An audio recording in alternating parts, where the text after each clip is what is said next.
You say you want peace, but when peace arrives, you call it boring. You say you want loyalty, but when someone is consistent and available, you do not feel relieved. You feel underwhelmed. Then someone unpredictable appears, and suddenly your body comes alive. You call it chemistry. But what you are actually feeling is activation. For many people, love was never taught as calm. It was taught as uncertainty. Attention had to be earned. Closeness had to be chased. Relief arrived in small, inconsistent doses, and that inconsistency trained the body like a drug. So when healthy love finally appears, it does not create fireworks. It creates silence. And silence is unbearable to a nervous system that only knows how to feel wanted when it is fighting not to be abandoned. Today, we are going to expose the dark little trick your body plays on your mind. The reason red flags feel magnetic, the reason stable people feel forgettable, and the reason you keep mistaking emotional volatility for passion. You pushed away peace because it felt flat, and now you're waiting for the spark. Watch what happens when Debbie finds it. Notice her posture shift, her pupils widen, her breathing changes. She thinks this is chemistry. It is not. This is anxiety disguised as passion. To a nervous system trained on chaos, danger is the only thing that feels alive. Julian walks over to her. He doesn't introduce himself the normal way. He just looks at her and says, "You look like you're trying very hard not to be here." Debbie asks, "Is it that obvious?" "Only if someone's paying attention," he tells her. "And you are?" she asks. He gives her the first hit of uncertainty. For now. That is all it takes. A small dose of precision. A glance that feels selective. A tone that suggests access. He does not offer safety. He offers uncertainty with a pulse. He looks closely at her and says, "You have that look." When she asks what look, he says, like you've learned not to expect much from people. Makes you interesting. That line does not build trust, it bypasses it. He is not getting to know her.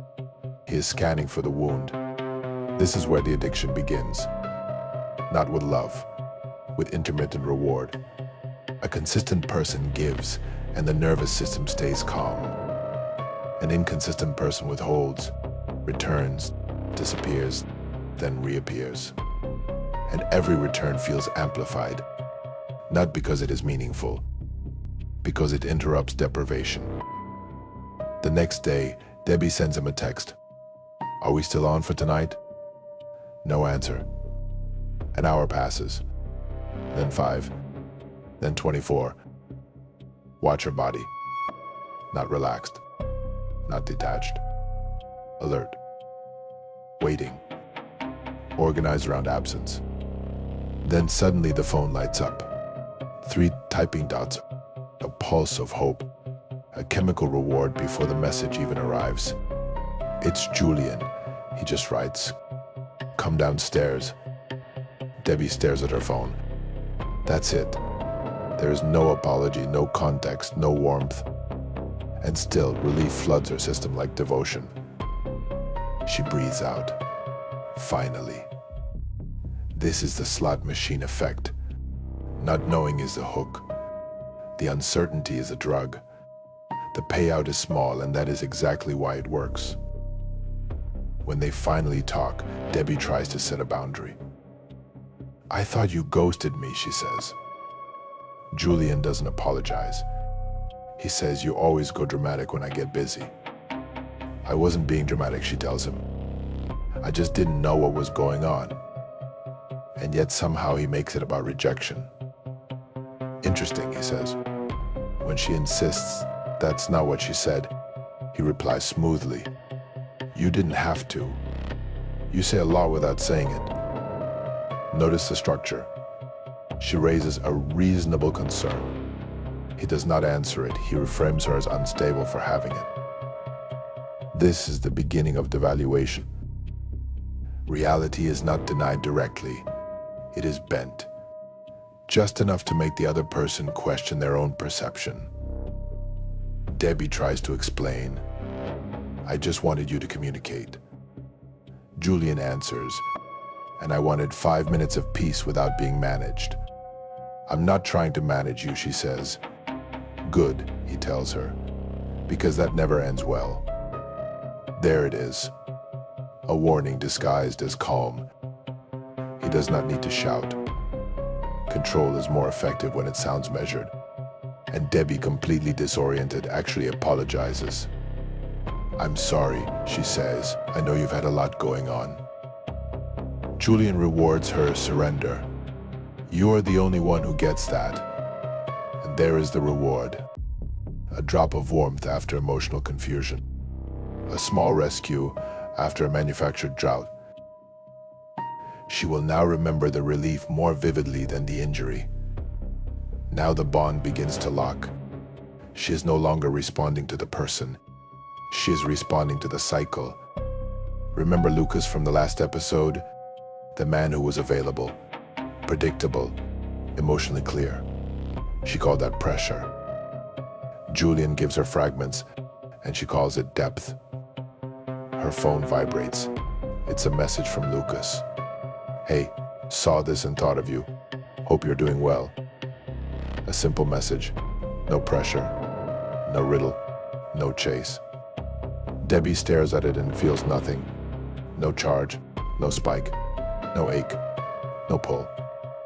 Then she opens Julian's empty thread, and suddenly the room has gravity again.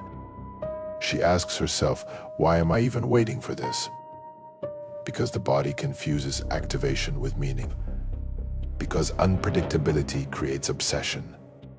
Because relief can be mistaken for love by people who were trained to earn tenderness in unstable environments.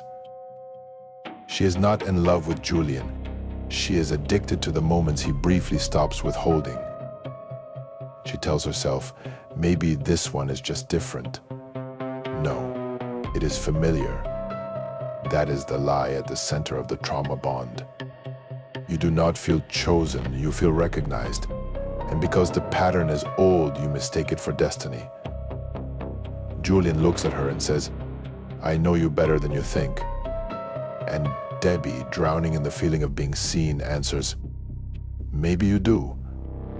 No healthy connection needs confusion to feel profound. No safe love requires emotional starvation to feel valuable. But if your body was trained inside inconsistency, calm can feel empty while chaos feels intimate. That is not chemistry, that is conditioning. And there it is. The trade, a safe harbor exchange for a slot machine. You call it intensity, you call it a rare bond. You call it something impossible to explain. But what you are often describing is not love. It is a trauma loop with seductive lighting. But here is the more dangerous question. Why did Julian choose Debbie? Manipulative people do not move randomly. They study, they mirror, they test. They identify the exact wound that will make you cooperate with your own capture. Like, subscribe, and hit the bell to be notified. Because next, we are going to look at the other side of this dynamic. We are going to explore the psychology of the person who builds the trap. Episode 4, The Narcissist's Playbook, How Manipulators Find Your Weak Spot. This is the quiet autopsy. I don't judge them, I study them, and I show you the unspoken rules, so you stop mistaking patterns for accidents.